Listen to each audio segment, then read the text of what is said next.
abantu bakoze ubukwe bose kuva nibura kuva muri 1995 bakoze ubukwe nta bukwe na rimwe ndataha nibemeremo inka, ariko ugiye mu ngo zabo hari n'ikirondwe uhasanga ababyeyi babyuka bajya guhinga aho baturutse muri Sharita n'Amazane, kandi bisaba kubyuka saa 11.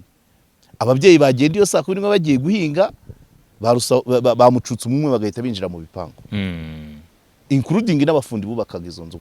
Abana batangiye kwiga uburaya bakiri batoya, aho bamaze kumenya ni wa mwana ubana na se Isaka akabakora akazi k'izamu cyangwa ajya gukora ubufundi Nyamata. Ya Rujugiro uri umuntu udasanzwe kubera ko yashoye mu bihugu byinshi bya Afrika, ariko ntabwo yaguye muri Afrika. Icyo ni kimwe. Yavuye mu gihugu cye afite imyaka 19 ariko nta kiguyemo.